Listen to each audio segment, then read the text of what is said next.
Amigos, ¿qué tal? Hoy es 15 del 05 del 17. Con ustedes Florentino Corrales, director de temas políticos. Juan Manuel Santos felicitó a maestros en su día e invitó a dialogar para terminar el paro. El presidente Juan Manuel Santos felicitó este lunes a los educadores del país en el Día del Maestro y los invitó a dialogar para zanjar las diferencias que mantienen a 8 millones de estudiantes sin clases por el paro de unos 330.000 profesores que comenzó el pasado 11 de mayo.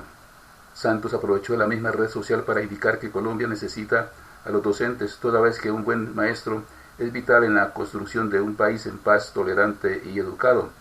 Al menos 8 millones de estudiantes de colegios públicos de Colombia están, desde la semana pasada, sin clases, como consecuencia del paro indefinido convocado por la Federación Colombiana de Trabajadores de la Educación, FECODE, al que se unieron unos 330.000 profesores.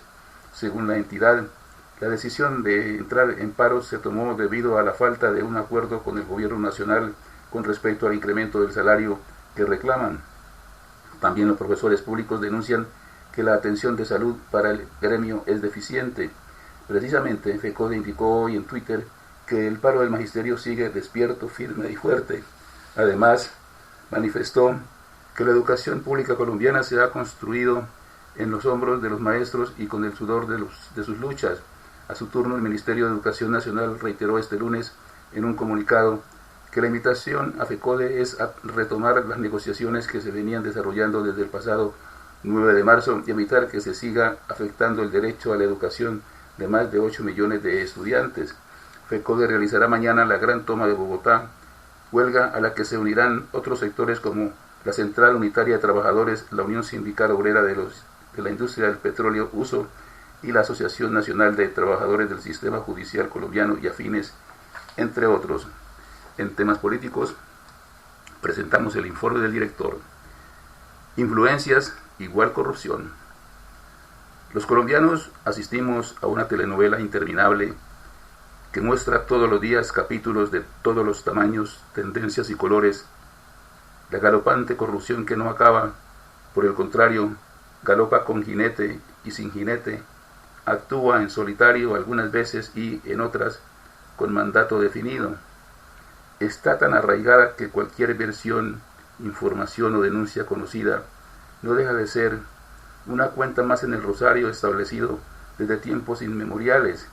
La corrupción en Colombia no tiene comparación, creo yo, con ninguna otra. Tiene sello propio y funciona con inercia a todos los niveles del Estado y por consiguiente también en el sector privado.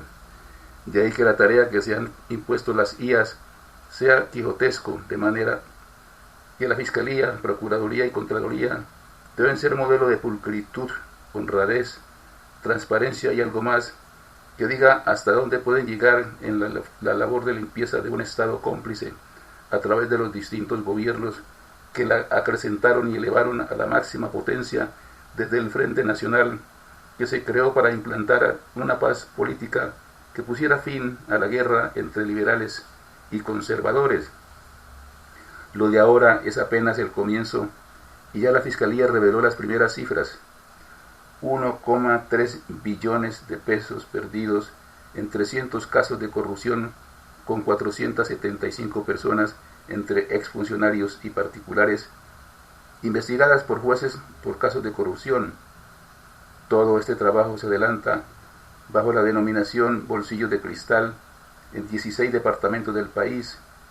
Figura en este listado lo sucedido con los Juegos Nacionales del Tolima, el programa de alimentos escolares, presupuesto de la salud, regalías, el llamado cartel de la hemofilia y la misma rama judicial que tiene a su servicio funcionarios venales por todas partes, como se publica a cada rato.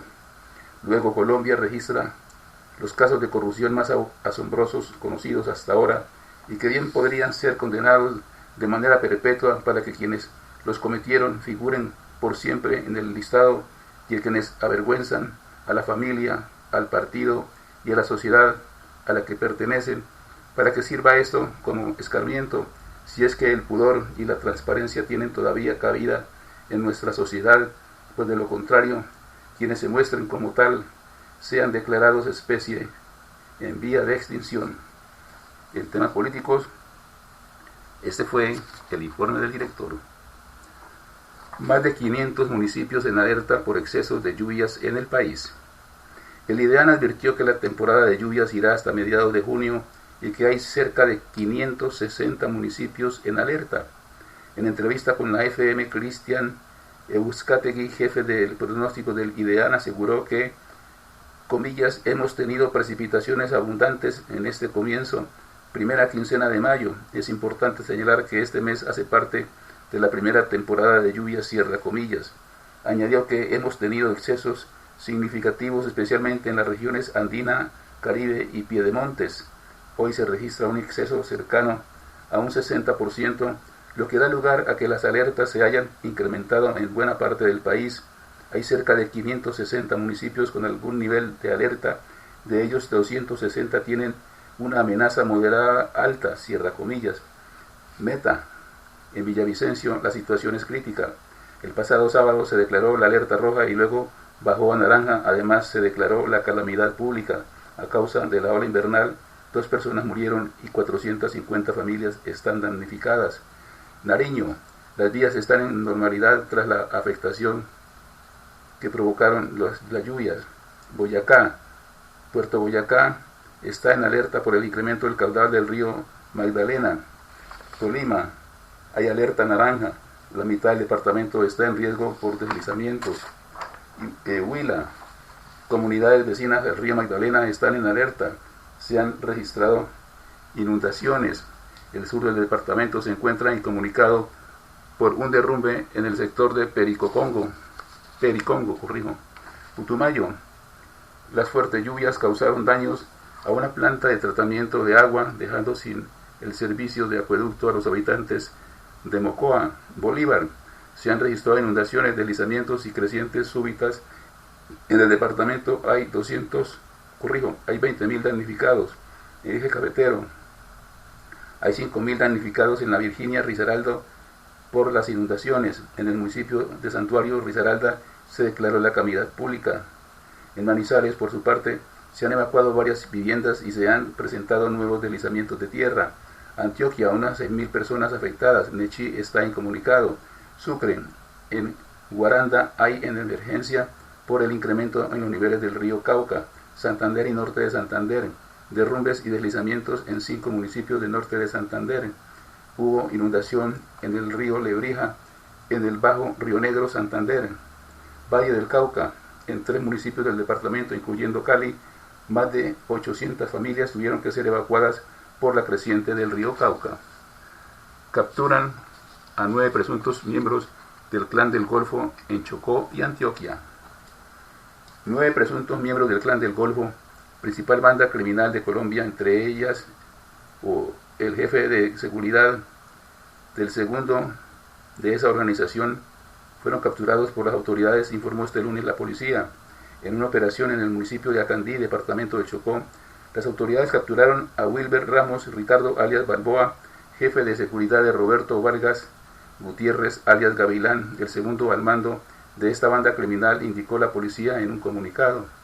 En otro operativo en zona rural del Yalí, departamento de Antioquia, uniformados de la policía con apoyo de la Fuerza Aérea Colombiana, capturaron a 8 personas, miembros del Clan del Golfo, entre ellos Jader Cabrera Orquejara, conocido como Hernán, cabecilla de la organización en esa zona, con 70 hombres a su mando y con influencia en 18 municipios de esa región del país. Según las autoridades, Hernán se desmovilizó en 2006 de un bloque paramilitar en el marco del proceso de sometimiento a la justicia de estas milicias de ultraderecha. Los otros 7 capturados fueron identificados como Sol Hilda Osorio Peña, Juan Camilo Manjarres Graciano, Edwin Darío Gaviria Cárdenas, Juan de Jesús Lopera Correa, Manuel Octavio Borrego Posada, Luis Fernando Gulfo Solar y Camilo Andrés Gómez Quirós. A ellos se les acusa de narcotráfico, extorsión y minería ilegal, y además se les decomisó armamento como fusiles, lanzagranadas y munición. El Clan del Golfo, conocido antes como Clan Usuca o los urabeños, surgió de remanentes de grupos paramilitares desmovilizados en 2006 a impulsos del gobierno y está dedicado al narcotráfico, la minería ilegal y la delincuencia común. el gobierno de Juan Manuel Santos decretó una ofensiva para desmantelar a esa organización señalada de enviar toneladas de cocaína fuera del país. Como resultado de las acciones de las autoridades, esta banda pasó a tener 4.000 miembros en 2010 a 1.800 actualmente, según el Ministerio de Defensa. Colombia es el principal cultivador mundial de hoja de coca, materia prima de la cocaína, con 96.000 hectáreas de sembradíos, y también el mayor productor de esa droga, con 646 toneladas en 2015, según las Naciones Unidas. Ataque cibernético habría llegado a computadores de centros médicos de Cali. Las bases de datos de más de 200 computadores de las entidades de salud están en poder de la SIJIN para determinar si el daño provocado está relacionado con el ciberataque mundial.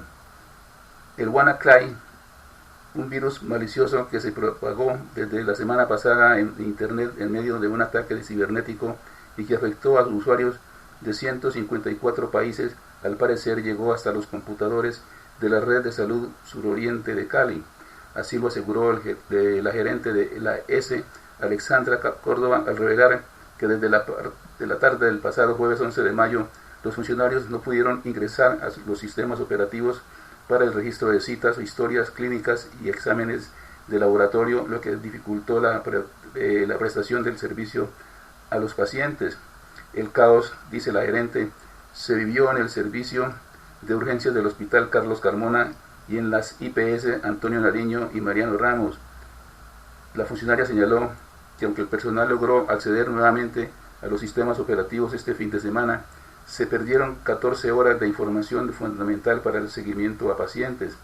El caso pasó a manos de la Unidad de Delitos Informáticos de la SIJIN, que tiene en su poder las bases de datos de más de 200 computadores de las entidades de salud que resultaron afectados, para establecer si el daño en el sistema fue provocado por el mismo virus que ya afectó a más de 200.000 usuarios en todo el mundo. España interceptó un barco venezolano cargado con 2.500 kilos de cocaína. El pasado 4 de mayo, el pesquero venezolano fue localizado y abordado en aguas del Atlántico por los integrantes del Grupo Especial de Operaciones de la Policía Nacional. En el interior del barco se detuvo a 7 tripulantes y en una primera inspección se intervinieron 80 fardos de cocaína con un peso aproximado de 2.400 kilos. Según detalló el diario ABC, además de la droga, se localizó una pistola con 2 cargadores. Una vez se tuvo constancia de la bandera del barco, se solicitó a las autoridades venezolanas autorización para el traslado del barco a puerto, siendo remolcado hasta Las Palmas de Gran Canaria.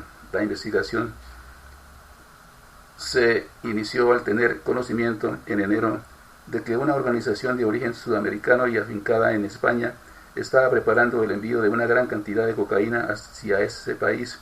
En el curso de esta investigación se detectaron coincidencias entre informaciones operativas de varios países, con lo cual agentes de la Policía Nacional establecieron un dispositivo de colaboración internacional con la finalidad de impedir que el estupefaciente pudiese llegar a los consumidores europeos. Fuentes de esta jefatura, consultados aún, no saben si el destino de la droga era España o algún otro país europeo, ni a qué distancia de la isla fue interceptado. El diario español detalla que, a pesar de la complejidad de este tipo de operaciones, la Policía Nacional ha intervenido en los años 2015 y 2016 a bordo de 4 embarcaciones un total de 7.925 kilos de cocaína, y se ha detenido a 80 personas en 4 abordajes que contaron con la participación de la Armada Española y la Agencia Tributaria. La investigación ha sido desarrollada por agentes especializados en la lucha contra el narcotráfico del Greco Galicia, UDICO Central y de la UDICO de la Jefatura Superior de Policía de Cataluña, con la colaboración de agentes de la Jefatura Superior de Policía de Canarias, junto con la Policía de Portugal, la DEA norteamericana y la NSA británica. Con ellos ha colaborado la Dirección Adjunta de la Vigilancia Aduanera de la Agencia Tributaria. Los jugosos subsidios que recibió Hacienda de Uribe gracias a Andrés Felipe Arias. Luego de ampliar la superficie del ubérrimo con predios baldíos, Álvaro Uribe se favoreció con subsidios cercanos a los 3.200 millones de pesos. El exministro de Agricultura firmó el decreto 732 de 2008, con el que el entonces gobierno de Uribe invirtió cerca de más de 15.000 millones de pesos para el distrito de riego en Monterías, ciudad donde se encuentra la hacienda, informó Noticias 1. Para la sociedad agropecuaria El Ubérrimo SAS, que cuenta con distrito de riego, le fueron distribuidos recursos de la siguiente manera. En 2008 recibió 903 millones, en 2009 1.404 millones de pesos y en 2010 990 millones en subsidios gracias al decreto firmado.